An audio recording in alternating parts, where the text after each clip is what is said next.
Hey everyone, this is Max and Max CTCG. Thank you for joining me in another video. So in this video, we're going over the Fire King Structure Deck series, and we're covering the deck analysis section. So in the last video, we covered the deck basics, where we more covered the individual cards, how the different engines work, thinking about them more from understanding the cards themselves. So when you get to the deck analysis, you actually know how the cards work. And if you understand those cards, you probably skip to this section. So what we're going to do in this video is go through all the different decks, explain the kind of structure and like thought process behind the deck, how the different engines work in terms of like the deck structure, and then we'll jump more into the combo video in the next section. So to get started, we're going to go over the structure deck version, and we'll go through each of the individual versions, and they'll also have their own individual videos at some point too. So for the structure deck version, this is going to be kind of your starting point if you just bought 3 of the structure deck. And how I'd go about building the deck, there can be, I think, some minor changes and differences for how you want to build it, but this would be like, I think, a good baseline starting point. And the truth of the matter is, it's a solid deck with a solid engine, but only playing with the structure deck is going to put you at a pretty big disadvantage. And there are some ways you can even upgrade the deck with a pretty cheap budget that will make the deck significantly better.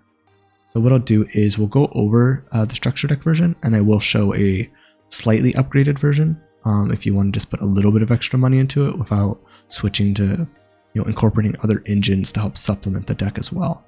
So one thing to understand is card rolls in the game. Now, if you are a competitive player, I'm going to timestamp this so you could skip this section if you feel like you have a good understanding of this. But if you are newer to the game, this is a really important thing to understand with deck building and how cards work and how to think about cards. So card rolls refers to actually the role the card takes in the deck versus the type of card it is. So in older school Yu-Gi-Oh, you'd more just want to balance of monster spells and trap cards, so that way you'd open decent hands and the game was a lot slower and kind of more resource advantage, kind of beat down type of strategy. Where now with the game being a lot more combo focused, even in decks that aren't considered a combo deck, most decks are still performing combos that require multiple cards or go through multiple cards. So now we want to think of the cards more in terms of the roles they function in versus the types. So an example of a card roll is a starter card. This is going to be a card you want to open with that can start your plays. This doesn't need to be what some people are going to just call like a 1-card combo. That would be like an individual card that starts your plays. There's other ways to also look at starter cards. These can also be consistency cards, something that will let you draw more cards or try to search for cards, something that doesn't necessarily start the play or even get you to the most specific cards you need, but something that can get you other cards that you'll generally start your turn with. These are really important in the modern game because you want to have a very high level of consistency, and most decks are going to try to run from usually 11 to 13 starters, sometimes a little bit more, a little less, sometimes 15. But generally speaking, that's going to be kind of the range of what you're going to be looking for when it comes to consistency. Now, some decks are more of a 2-card combo deck, require multiple cards to work together, and they don't have access to as many 1-card plays. So the consistency will be a little different, but you still kind of want to range for those percentages that you're going to be looking for when it comes to how many ways do my 2-card hands work so I can play consistently. So a couple numbers to keep in mind when it comes to thinking about what these starters mean is that if you have 11 starters in your deck, you have about an 82% chance to open up with one of them. If you have 13, you have an 86% chance to open up with one of them, at least when playing a 40-card deck. Now, depending on the number of cards in your deck, it may change the way you want to alter your kind of card roll numbers, so that way they line up better. A 60-card deck has the benefit of drawing into maybe less specific cards that you don't want, so you have a lower chance of opening them. But then you also have to change the amount of starters you're using to kind of match those percentages. So it's a lot more about the percentages than just the specific numbers. So starters are very important for getting your plays going. The next cards that you'd want to consider are extenders. Now, this kind of changes based off starters, and a lot of times certain starter cards can also be extenders. Those are a lot of times called like superior starter cards because they do both. And extenders can kind of be broken down into two categories. You have, your superior extenders and additional extenders. Now, a superior extender is similar to a starter card where it doesn't need another card to work. A lot of times the cards that will be a extender and a starter are cards that can play through another card. So that's really what extenders allow you to do, is keep extending as your opponent tries to stop you. So an expensive card out right now that would count as a superior starter and extender is Wanted. And this is used in the Sinful Spoils version of the deck. Is very popular right now, and it'll get even more popular post Phantom Nightmare. So this card lets you get to another card that lets you keep extending. Now this can start your play, or you can use this to follow up if your initial play gets stopped. So these types of cards are very valuable because they serve two different roles. Now additional extenders are also still solid, but the difference with these, or like Kieran, they need another card on the field to be able to work. So they need to combine with generally a starter card to be able to be playable. So a Ponyx and a Kieran is a really good extender because Kieran will let you one, avoid maybe an infinite impermanence or effect failure trying to negate your Ponyx, which is starting your play, while also getting itself onto field as another body to use. So it serves two roles as a way of countering your opponent's card, as well as extending to another monster that you can actually summon. So there's different starters and extenders, and some will be better than others, and it's kind of finding a balance of these two. Sometimes a number to consider is like 12 to 14, but it does kind of depend on how many of those are overlapping between your superior extenders that are starters and extenders, and just additional extenders. Another thing to consider are cards that are better for going second.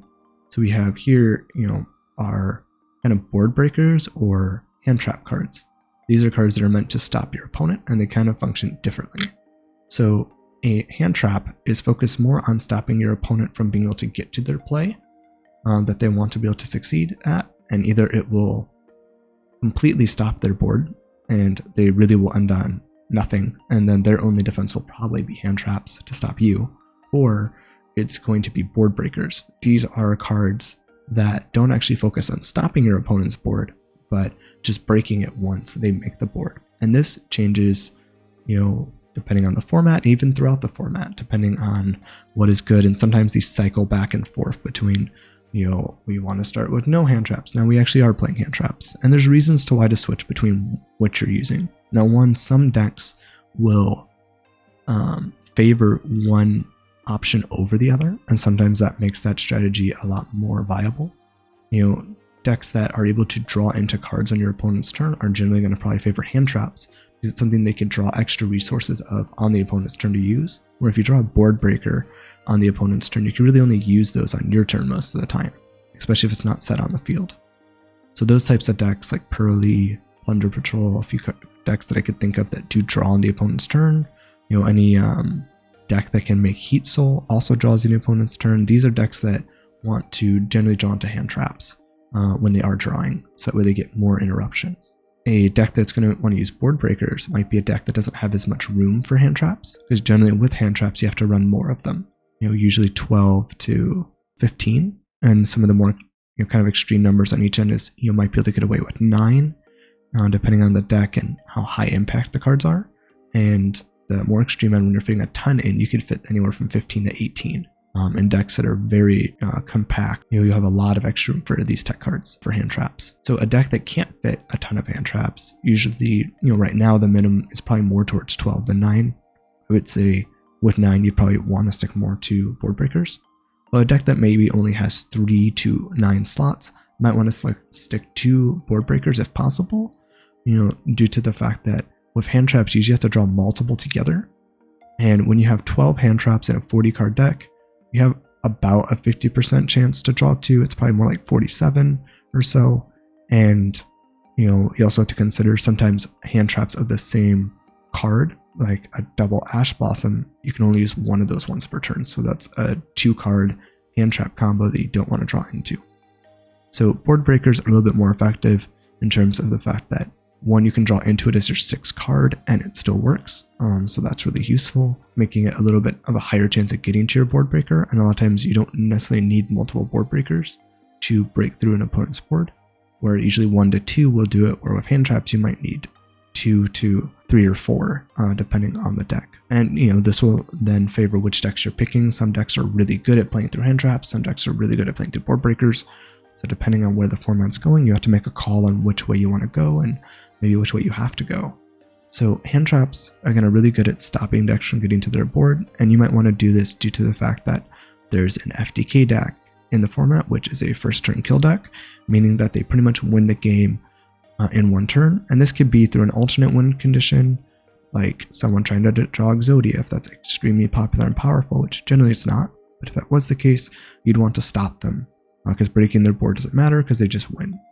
Now some decks, we could still consider them an FDK because the board they set up is so powerful you just can't break through it generally with your engine and board breakers for most strategies. So some people consider that still kind of like a first turn kill, because even though it's not ending the game through an alternate win condition, it is still making it where it's next to impossible to beat the board if you have nothing to stop them before they get to it. It can also be good to use hand traps on decks that recur a lot of recursion when you're trying to board break them, or decks that don't necessarily commit a lot to the field, because board breakers tend to focus more on breaking the field than necessarily the graveyard or the hand or the spawn trap zones. So depending on where the deck's putting their resources to stop you, sometimes board breakers also don't work. Recursion the deck has is so strong that a board breaker still won't necessarily do it, because that deck will then kill you when they crack back on their turn.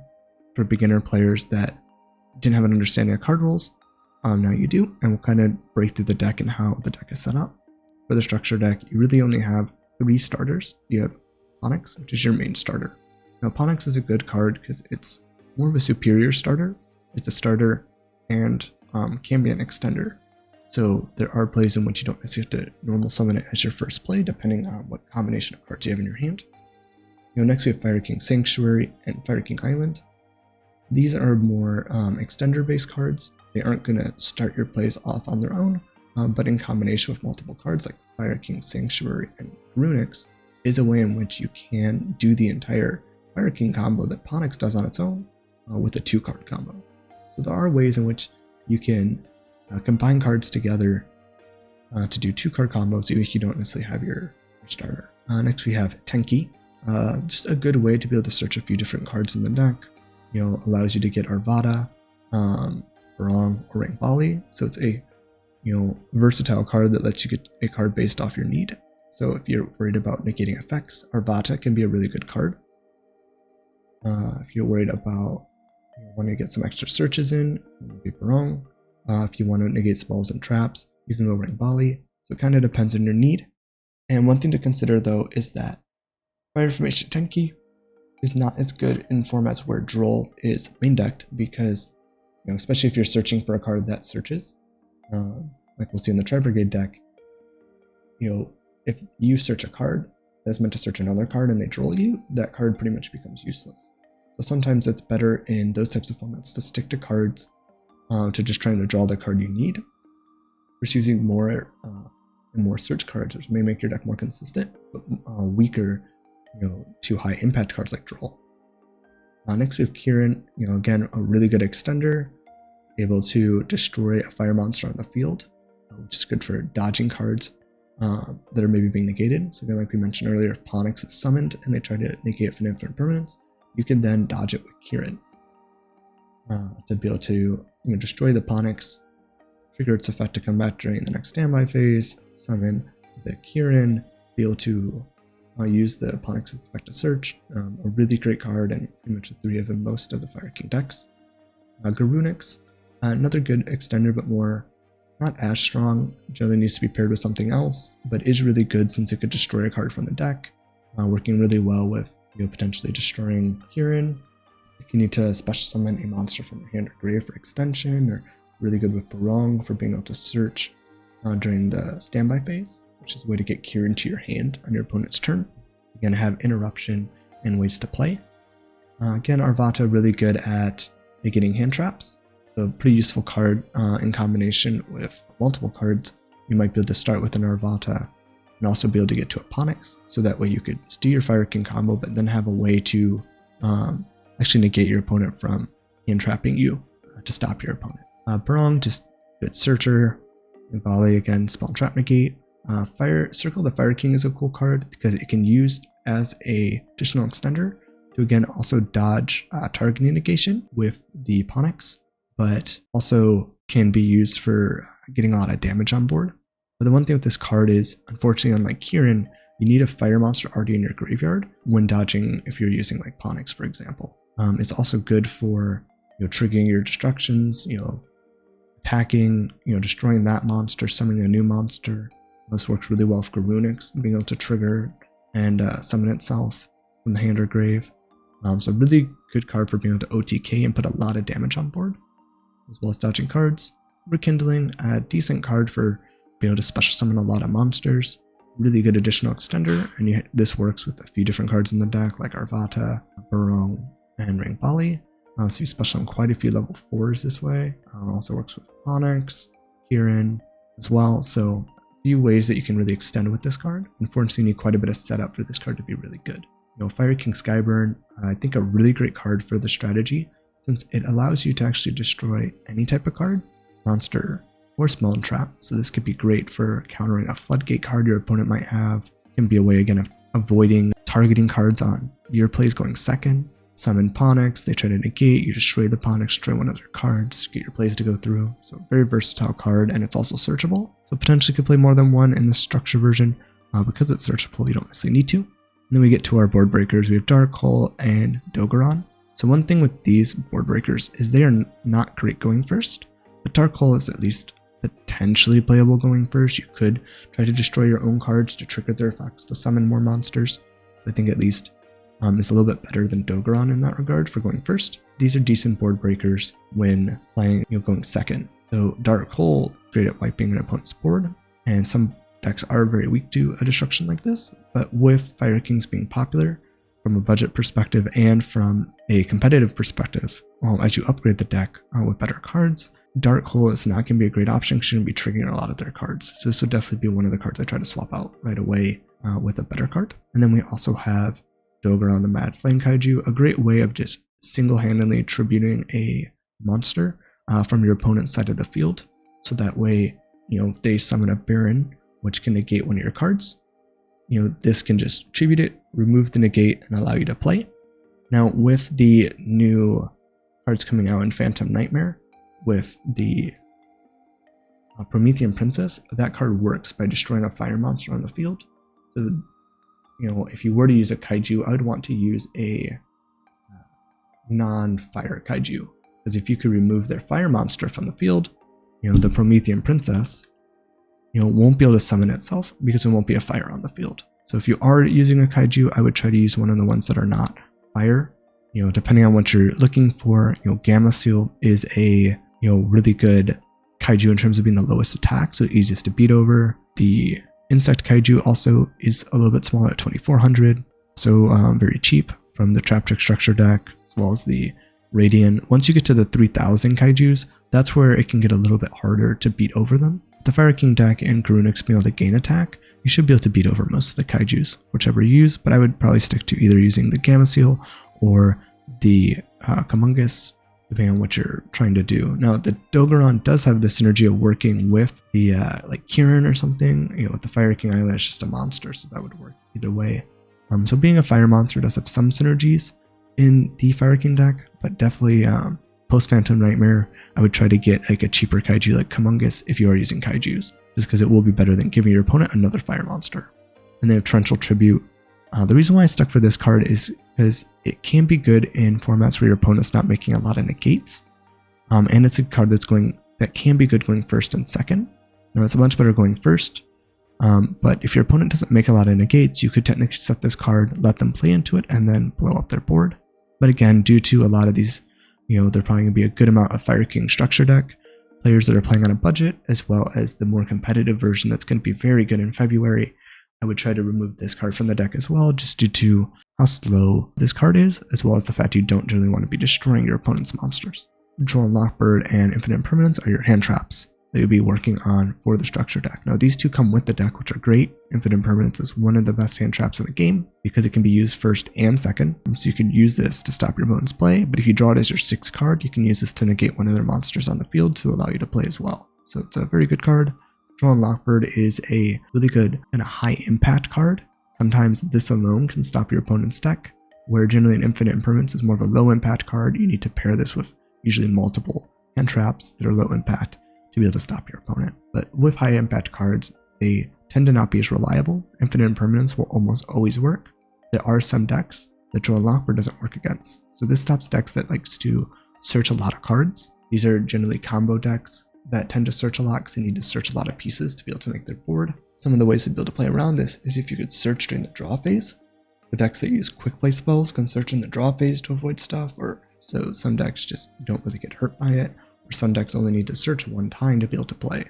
So it kind of depends on the strategy and if Troll's good, which means when you do play it in your main deck, it's kind of high risk, high reward.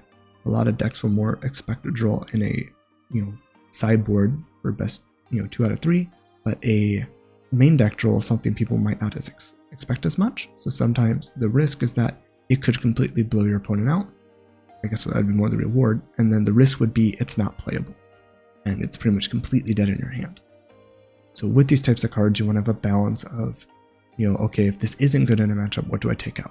All right, so in terms of extra deck, again, it's pretty slim due to the fact you're just sticking with the structure deck cards, and there are some cards you can get that are pretty cheap to start slowly upgrading your extra deck to make it quite a bit better. Okay amount of cards, probably even under $1 to a few dollars, and some cards, SP Little Knight being a very expensive card that's I think around 120 or 130 right now. I think started its pre-sale around like 80 to 90. So there are some cards that are very expensive that you can use to upgrade and get a lot of power out of, but there's other cards like Dinkirsu that can be played in the strategy since you only need 2 level 8s that are under $1. So there are some different options you can consider to slowly start upgrading it and making your strategy better. And then when it comes to the side deck, we have Solemn Judgment, a good card to side in when going first, because you can just negate any kind of blowout card your opponent's trying to use. But again, you do have to pay half your life points, so you don't want to play this when you are close to time. Ring Bali, just another decent card that you could play if you feel like you're going into a heavier spell and trap lineup. Maybe you'll want to have an extra one of these first, maybe 3 Armata. For board breakers, just throw a few more of the extra ones in that are only good for going second, such as Alpha and Dogoran. Again, I would swap these out for like Kamungus or something if you're looking for a cheap kaiju. Close After Nightmare. Dark Hole, again, trying to swap this out, but another good going second board breaker. Herald of the Abyss. This is another good card that comes in the deck. It's really good at countering Pearly because it makes it where your opponent actually has to choose the card, and Pearly has a monster, X Pearly Noir, can be unaffected by card effects when it has 5 or more materials. This card makes it where your opponent has to send that card to the graveyard, and because they're choosing, you're not sending it. This allows you to remove the Pearly, the Noir from the field. Lets you also bypass their My Friend Pearly and their Pearly Street that let them regain resources when it's sent to the grave, because it's your opponent choosing, not you removing the card from the field. So a really good card in the structure deck for counting Pearly. It'll probably be a decent deck this format, but it does have some drawbacks. You do run into the issue of them being able to play around it if they have a quick play spell to summon their main deck Pearly monster, which is also a Dark Fairy, so it allows them to send this to the grave instead of Noir. You can also then consider other cards like XYZ Encore or Kaijus to get rid of this card, but then they each have their own plus sides and downsides to the card. Next we have a second Skyburn. Again, I think just a decent card even going first. As long as you get a Fire King on the board, you could still pop something and make plays. So it could be even a higher inclusion in the deck, and maybe even in the main deck, potentially being better than Dark Hole. I think I could see that being something, maybe play 3 Skyburn or 2 Skyburn, 1 in the side, as something you can do. And then Onslaught the Fire King, just a decent way to get an extender on the board. I think it also can help in time, at least going second. And our time card is Fencing Fire Ferret. If this card is destroyed, sent to the grave, target a phase of monster opponent's choice, destroy it, and inflict 500 damage to your opponent. This works well with a lot of cards in the deck. Onslaught, being able to destroy it on the end phase, destroy opponent's monster, burn them. And hopefully if you don't take any damage, you can win in time. Can also be destroyed by a Garunix, Kirin, Fire King Island. Lots of ways to be able to get to this card. To destroy it gives you kind of a time option, but Fire Kings are also very good at putting a lot of damage on board with Garunix. to gain a lot of attack. Probably won't resort to this often, but it's something to keep in there as an option from the structure deck. Now, if you want to see an upgraded version, this would be the upgraded version I would use if you want to do, just a little bit of investment. I think when I checked, around last week or so, around this time, due to the rarity collection and reprints, being able to get 3 Ash Blossom, 3 Effective, and 3 Nibiru was around $18 total.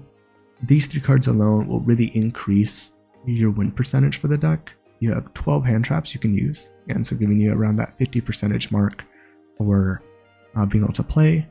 It also allows you to move Drone Lockbird to the side. Now, maybe, post Phantom Nightmare, we might be in a format where you want to main deck Drone Lockbird. Kind of got to see how that, but in formats where generally you want to side draw versus main, this lets you have hand traps that can all work together and stop your opponent. It lets you put Droll in the main, lets you consolidate some other cards to the side that are better. So that's definitely something to consider as a way to pretty cheaply upgrade your deck without having to go into a whole nother engine like Tri Brigade or Dogmatica. Just these alone, which are also versatile in a lot of decks, you'll get a lot of mileage out of these being staple hand traps. So this is kind of how I'd go about upgrading the deck if you wanted to spend $20 or under for all these hand traps here. Alright, so I hope this is really helpful for the deck analysis, just trying to explain how the decks are constructed, the theory behind the amount of card rules you're playing, how those work, different tech options, and kind of the synergies for why the cards are in the deck, and things you can swap things out for, and how to think about which cards are good depending on the situation, and why you might alter your deck building based off what you're considering to expect in the format. Again, just remember, deck building isn't necessarily going to be a perfect solution. There could be reasons, again, to play 2 of a card or 1 of a card, and they're going to have their trade-offs. And a lot of that is really making reads on what you think is being played and what you're trying to play around. And that is part of a step for becoming a really good player and getting better at deck building, is being able to make those decisions. Again, I hope this was really helpful. If it was, please like, comment, and subscribe. It really does help, especially making these longer videos. It means a lot, and it's nice to see people are liking the content. I look forward to seeing you in the next video. And if you want to join and become a patron to support the channel because you like the content I'm making, you can find the links in my video description about page on my YouTube channel or my website. You can see different things that will come with each of the tiers, as well as each tier having a 7-day free trial to try it out and see if you like it before committing financially. Thank you again, and I look forward to seeing you guys in future videos.